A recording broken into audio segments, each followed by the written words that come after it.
batang nangarap sa simpleng tahanan siya'y lumaki. Walang yaman na may pagmamalaki, ngunit pag-asa'y sagana sa kanyang tabi. Sa bawat umagang kanyang pagbangon, kasama ang mga magulang na nagsakripisyo, tahimik nilang pasan ng kahirapan upang makita lamang siyang magtagumpay.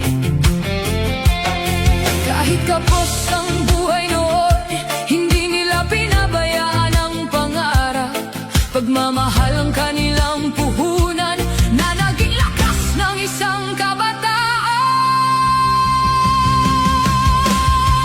Rene, bituin ng Mindanao, mula sa hirap hanggang tagumpay, pangarap mo'y aming gabay. Mula Calacogon hanggang kalangitan, naririnig pa rin ang iyong pangalan. Hindi ka nawala, hindi ka naglaho, ikaw ay buhay sa puso ng Mindanao.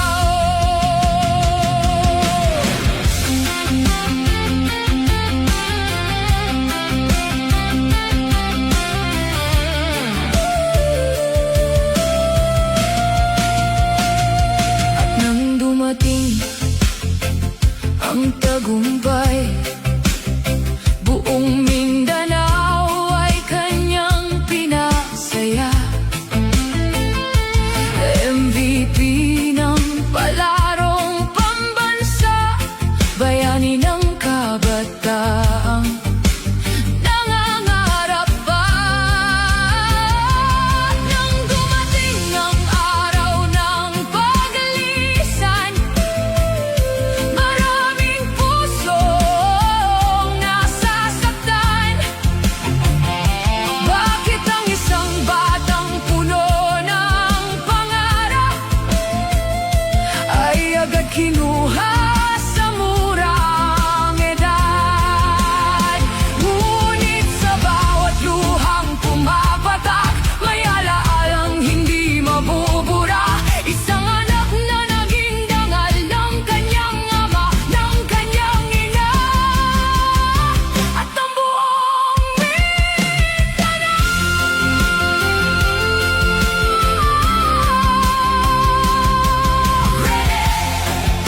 Hanap ng Mindanao, pangarap ng iyong ama, hatid na.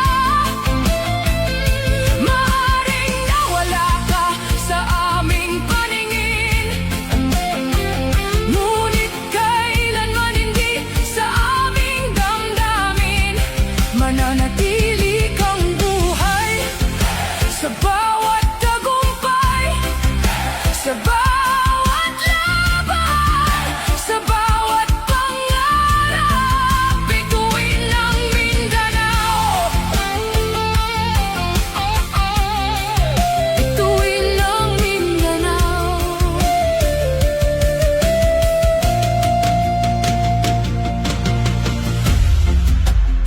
At sa bawat pagsikat ng araw sa Mindanao, may isang pangalang hindi malilimutan. Rene Claire Pobet Paterbonia,